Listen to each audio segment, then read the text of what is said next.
ಎಲ್ಲರೂ ಲೈಫಲ್ಲೂ self love ಅನ್ನೋದು ತುಂಬಾ ಮುಖ್ಯ. ಆದರೂ ಕೂಡ ಈ ಬ್ಯುಸಿ ಲೈಫಲ್ಲಿ ಎಲ್ಲೋ ಒಂದು ಕಡೆ ಅದನ್ನು ಮರ್ತು ಬಿಡ್ತೀವಿ. ನಾವು ಅಷ್ಟೇ ಅಲ್ಲ, ನಮ್ಮ ಮಕ್ಕಳಿಗೆ ಕೂಡ ಈ ಸೆಲ್ಫ್ ಲವ್ ಅನ್ನೋದನ್ನು ಈಗಿಂದನೇ ರೂಢಿ ಮಾಡಿಸ್ಬೇಕು. ಅದು ಅಷ್ಟೇ ಇಂಪಾರ್ಟೆಂಟು. ಸೊ ಇವತ್ತಿನ ಒಂದು ವಿಡಿಯೋದಲ್ಲಿ ಇದ್ರ ಬಗ್ಗೆ ಮಾತಾಡೋಣ ಸ್ವಲ್ಪ. So welcome back to middle class mom corner ವ್ಲಾಗ್ಸ್ಗೆ.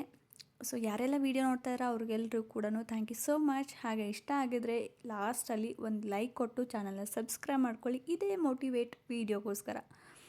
ಸೊ ಬನ್ನಿ ಇವಾಗ ವೀಡಿಯೋನ ಸ್ಟಾರ್ಟ್ ಮಾಡೋಣ. ಇವತ್ತು ಮಾರ್ನಿಂಗಿಂದ ರುಟೀನ ಸ್ಟಾರ್ಟ್ ಮಾಡ್ತಾಯಿದ್ದೀನಿ.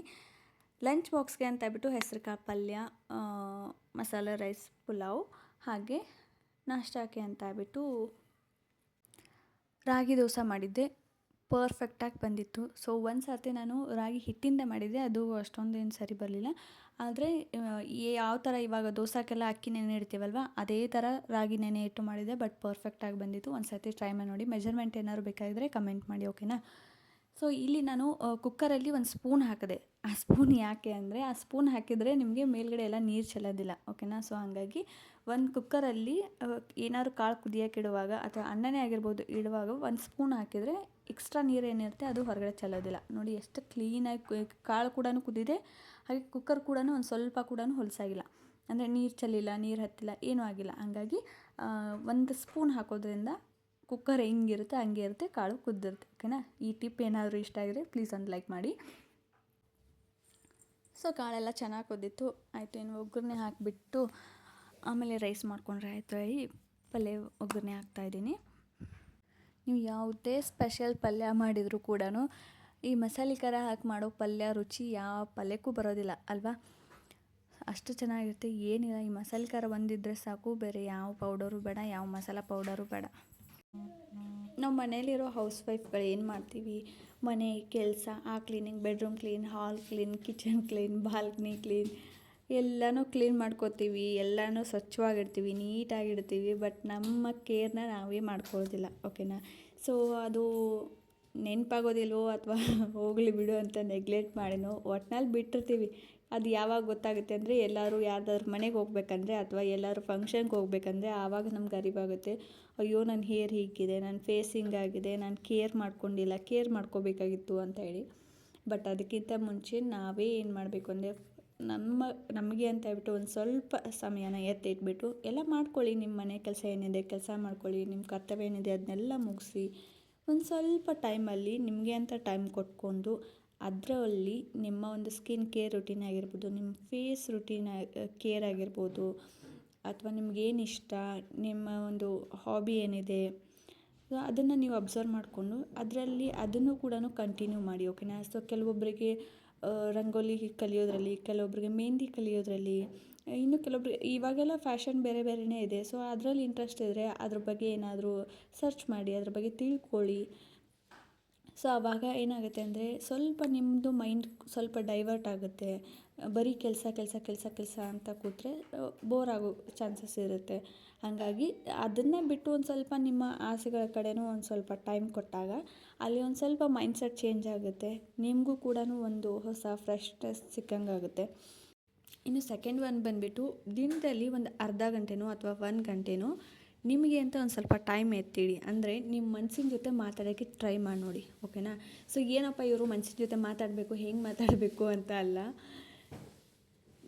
ನಿಜ ಹೇಳಬೇಕಂದ್ರೆ ನಮ್ಮ ಮನಸ್ಸು ನಮ್ಗೆ ಹೇಳ್ತಾ ಇರುತ್ತೆ. ನೀವು ಒಂದು ಸರ್ತಿ ಯೋಚನೆ ಮಾಡಿ ನೋಡಿ, ನಾವೇನಾದರೂ ನಮಗೆ ಮನಸ್ಸು ಸರಿ ಇಲ್ಲದೆ ಇರಬೇಕಾದ್ರೆ ಅಥವಾ ಏನಾದರೂ ಒಂದು ಕೆಲಸ ಮಾಡಬೇಕಂದ್ರೆ, ಈ ಕೆಲಸ ಮಾಡಬೇಡ ನೀನು, ಈ ಕೆಲಸ ಮಾಡಬೇಡ, ಇದು ನೀನಲ್ಲ, ನಾವು ಏನೋ ಒಂದು ಮೈಂಡ್ಸೆಟ್ ಚೇಂಜ್ ಮಾಡ್ಕೊಂಡಿರ್ತೀವಿ. ಅಥವಾ ನಮ್ಗೆ ಗೊತ್ತಿಲ್ಲದೇ ನಾವು ಏನೇನೋ ಅಳವಡಿಸ್ಕೋತಾ ಇರ್ತೀವಿ, ಓವರ್ ಥಿಂಕಿಂಗ್ ಮಾಡ್ತಾಯಿರ್ತೀವಿ. ಆವಾಗ ನಮ್ಮ ಮೈಂಡ್ಸೆಟ್ ನಮ್ಗೆ ಹೇಳ್ತಾ ಇರುತ್ತೆ, ಬಟ್ ನಾವು ಕೇಳಿರೋದಿಲ್ಲ ಅಷ್ಟೇ ಅಲ್ವಾ. ಸೊ ಕೆಲವೊಂದು ಸರ್ತಿ ನಮ್ಮ ಮನಸ್ಸಿನ ಜೊತೆ ನಾವೇ ಮಾತಾಡ್ಕೊಂಡಾಗ ನಮಗೆ ಗೊತ್ತಾಗುತ್ತೆ ನಾವು ಎಲ್ಲಿ ಏನು ಮಾಡ್ತಾಯಿದ್ದೀವಿ, ಏನು ಮಾಡಬಾರ್ದು, ಏನು ಮಾಡಬೇಕು ಅಂತ ಹೇಳ್ಬಿಟ್ಟು. ಹಾಗಾಗಿ ಸ್ವಲ್ಪ ಟೈಮು ನೀವು ಯೋಚನೆ ಮಾಡಿ, ಒಬ್ಬರೇ ಕೂತು ಯಾವ ಫೋನು ಯೂಸ್ ಮಾಡೋಕ್ಕೆ ಹೋಗಬೇಡಿ. ಆದರೆ ಒಂದು ಬುಕ್ಕು ಒಂದು ಪೆನ್ ಇಟ್ಕೊಳ್ಳಿ, ಫೋನ್ ಯೂಸ್ ಮಾಡೋಕ್ಕೆ ಹೋಗಬೇಡಿ. ಸೊ ಒಬ್ಬರೇ ಕೂತು ಯೋಚನೆ ಮಾಡಿ, ಏನಾದರೂ ನಿಮಗೆ ಚೇಂಜಸ್ ಆಗಬೇಕಾ, ಅಥವಾ ನಾನು ಕರೆಕ್ಟಾಗಿದ್ದೀನಾ, ಏನಾದರೂ ಬದಲಾವಣೆ ಮಾಡ್ಕೋಬೇಕಾ, ನಾನು ಯಾರಿಗಾದ್ರೂ ಹರ್ಟ್ ಮಾಡ್ತಾಯಿದ್ದೀನಾ, ಅಥವಾ ನನಗೆ ಯಾರಾದರೂ ಹರ್ಟ್ ಮಾಡ್ತಾಯಿದ್ದಾರಾ, ಸೊ ಏನಕ್ಕೋಸ್ಕರ ಹರ್ಟ್ ಮಾಡ್ತಾಯಿದ್ದಾರೆ, ಯಾರಾದರೂ ಏನಾದರೂ ಅಂದಾಗ ಅದನ್ನೇ ಮನಸ್ಸಲ್ಲಿ ಇಟ್ಕೊಂಡು ಕೂಡೋಕ್ಕಿಂತ ಅದನ್ನು ಯೋಚನೆ ಮಾಡಿ, ಆದಷ್ಟು ಅವ್ರು ಏನಾದರೂ ತಪ್ಪಾಗಿ ತಿಳ್ಕೊಂಡಿದ್ರೆ ಅದನ್ನು ಸರಿಪಡ್ಸೋಕ್ಕೆ ಟ್ರೈ ಮಾಡಿ ನೋಡಿ. ಆಗಲಿಲ್ಲ ಬಿಟ್ಟು ಹಾಕಿಬಿಟ್ಟು ಮುಂದೆ ಹೋಗ್ತಾ ಇರಿ. ಅದನ್ನೇ ಯೋಚನೆ ಮಾಡ್ಕೊತ ಕೂತ್ರೆ ಅದು ಒಂಥರ ಕಸದ ತೊಟ್ಟೆ ಆಗಿಬಿಡುತ್ತೆ. ಹಾಗಾಗಿ ಅದನ್ನು ಅಲ್ಲಿಗೆ ಬಿಟ್ಬಿಟ್ಟು ಮುಂದಿಂದು ಯೋಚನೆ ಮಾಡೋದು ತುಂಬ ಒಳ್ಳೆಯದು. ಹಾಗಾಗಿ ಆದಷ್ಟು ನಿಮಗೆ ನೀವು ಪ್ರಯಾರಿಟಿ ಕೊಟ್ಕೊಳ್ಳಿ, ಓಕೆನಾ. ಸೊ ನಮ್ಮ ಮನಸ್ಸಿನ ಮಾತನ್ನ ನಾವು ಕೇಳಲೇಬೇಕು. ನೀವು ಎಷ್ಟೇ ಬಾಡಿ ಸ್ಟ್ರೈನ್ ಆದರೂ ಅದು ಆರಾಮಾಗ್ಬೋದು, ಬಟ್ ಮನಸ್ಸಿಗೆ ಏನಾದರೂ ಸ್ಟ್ರೈನ್ ಆದರೆ, ಮನಸ್ಸು ಭಾರ ಆದರೆ ಅಲ್ಲಿ ನಿಮ್ಮ ಬಾಡಿ ಹೆಲ್ತ್ ಅಪ್ಸೆಟ್ ಆಗೋಕ್ಕೆ ಸ್ಟಾರ್ಟ್ ಆಗುತ್ತೆ. ಹಾಗಾಗಿ ಆದಷ್ಟು ನಿಮ್ಮ ಮನಸ್ಸಿನ ಮಾತನ್ನ ನೀವು ಕೇಳಿ, ನಿಮ್ಮ ಒಂದು ಕೇರ್ನ ನೀವು ತೊಗೊಳ್ಳಿ, ಓಕೆನಾ. ಸೊ ಫಸ್ಟ್ ನಮ್ಮ ಪ್ರಯಾರಿಟಿ ನಾವು ಮಾಡ್ಕೋಬೇಕು. ನಾವು ಚೆನ್ನಾಗಿದ್ರೇ ನಾವು ಬೇರೆದವ್ರನ್ನ ಚೆನ್ನಾಗಿ ನೋಡ್ಕೊಳ್ಳೋಕೆ ಸಾಧ್ಯ. ಹಾಗಾಗಿ ಫಸ್ಟು ನಿಮ್ಮನ್ನು ನೀವು ಕೇರ್ ಮಾಡ್ಕೊಳ್ಳಿ, ಓಕೆನಾ. ಸೊ ಹೆಲ್ತ್ ಆಗಿರ್ಬೋದು, ಯಾವುದೇ ಆಗಿರ್ಬೋದು. ಕೆಲವೊಂದು ಸರ್ತಿ ಫಾರ್ ಎಕ್ಸಾಂಪಲ್ ನಾನು ನಿಮ್ಗೆ ಹೇಳಬೇಕು ಅಂದರೆ, ಕೆಲವೊಂದು ಸರ್ತಿ ನಮಗೆ ಎಲ್ಲೂ ಹೋಗೋಕ್ಕೆ ಇಷ್ಟ ಇರೋದಿಲ್ಲ, ಬಟ್ ಯಾರಾದರೂ ಕರೆದಾಗ ಏನಾದರೂ ಅಂದ್ಕೊಳ್ತಾರೇನೋ ಅಂತ ಹೇಳ್ಬಿಟ್ಟು ಓಕೆ ಬರ್ತೀನಿ ಅಂತ ಹೇಳ್ತೀವಿ. ನಮ್ಗೆ ಆ ಕೆಲಸ ಮಾಡೋಕ್ಕೆ ಇಷ್ಟ ಇರೋದಿಲ್ಲ, ನಮ್ಗೆ ಹೆಲ್ತ್ ಇಶ್ಯೂ ಆಗಿರುತ್ತೆ, ನಮಗೆ ಯಾಕೋ ಒಂದು ಮೈಂಡ್ ಸರಿ ಇರೋದಿಲ್ಲ, ಆದರೂ ಕೂಡ ನಾವು ಅದು ಮಾಡಬೇಕು ಅಂದ್ಕೊಳ್ತೀವಿ. ಓಕೆ ಮಾಡ್ತೀನಿ, ಯಾರಾದರೂ ಹೇಳಿದಾಗ ಮಾಡ್ತೀನಿ ಅಂತ ಹೇಳ್ಬಿಟ್ಟು ಮೈ ಮೇಲೆ ಹಾಕ್ಕೊಂಡು ಮಾಡೋಕ್ಕೆ ಹೋಗ್ತೀರಾ. ಸೊ ಆ ಥರ ಬೇಡ. ನಿಮಗೆ ಹೆವಿ ಆಗ್ತಾಯಿದೆಯಾ, ಪೀರಿಯಡ್ಸ್ ಟೈಮಲ್ಲಿ ಆಗಿರ್ಬೋದು, ಅಥವಾ ನಿಮ್ಮ ಕೆಲಸ ಮಾಡೋಕ್ಕೆ ಇವಾಗ ಆಗ್ತಾಯಿಲ್ಲ, ಏನೋ ಒಂದು ಸ್ವಲ್ಪ ಸಮಸ್ಯೆ ಇದೆ ಅಂದರೆ ನಿಮಗೆ ಸ್ವಲ್ಪ ಅಲ್ಲಿ ರೆಸ್ಟ್ ಮಾಡಿ, ಅದಾದಮೇಲೆ ನಿಮ್ಗೆ ಆರಾಮ ಅನಿಸಿದ ಮೇಲೆ, ನಿಮ್ಮ ಮನಸ್ಸು ತಿಳಿ ಆದಮೇಲೆ ಆ ಕೆಲಸಕ್ಕೆ ಕೈ ಹಾಕಿ ಆ ಕೆಲಸನ ಮಾಡಿ, ಓಕೆನಾ. ಸೊ ಹಾಗಾಗಿ ಆದಷ್ಟು ನಿಮ್ಮ ಕೇರ್ನ ನೀವು ಫಸ್ಟು ತೊಗೊಳ್ಳಿ, ಅದಾದಮೇಲೆ ಕೆಲಸ ಮಿಕ್ಕಿದ್ದು ಎಲ್ಲ, ಓಕೆನಾ.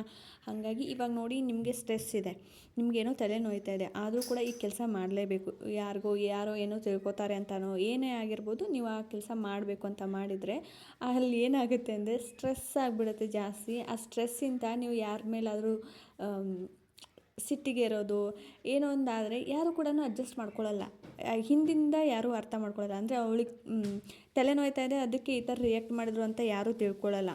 ನನ್ನ ಮೇಲೆ ಹಂಗಂದರು, ನನ್ನ ಮೇಲೆ ಹಿಂಗಂದರು, ನನಗೆ ಹಂಗಂದ್ಲು, ನನಗೆ ಹಿಂಗಂದ್ಲು, ಅವ್ರು ನನಗೆ ಈ ಥರ ರಿಯಾಕ್ಟ್ ಮಾಡಿದರು ಅಂತಲೇ ಅನ್ಕೋತಾರೆ ಹೊರತು ಆ ಹಿಂದೆ ಕಾರಣ ಏನು, ನಮಗೆ ತಲೆ ನೋಯ್ತಾಯಿತ್ತು ಅದಕ್ಕೆ ನಾವು ಆ ಥರ ರಿಯಾಕ್ಟ್ ಮಾಡಿದ್ವಿ, ಅದು ಯಾರಿಗೂ ಗೊತ್ತಾಗಲ್ಲ ಅಲ್ವಾ.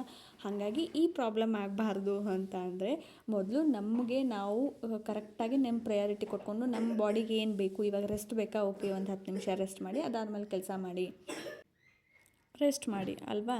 ಸೊ ಹಾಗಾಗಿ ಇನ್ನು ಕೆಲವೊಂದು ಟೈಮಲ್ಲಿ ಒಂದು ವೀಡಿಯೋ ನೋಡಿದೆ ಮೊನ್ನೆ, ಇದನ್ನು ನಾವು ನಮ್ಮ ಮಕ್ಕಳಿಗೂ ಕೂಡ ಹೇಳ್ಕೊಡೋದು ತುಂಬ ಇಂಪಾರ್ಟೆಂಟ್ ಆಗುತ್ತೆ.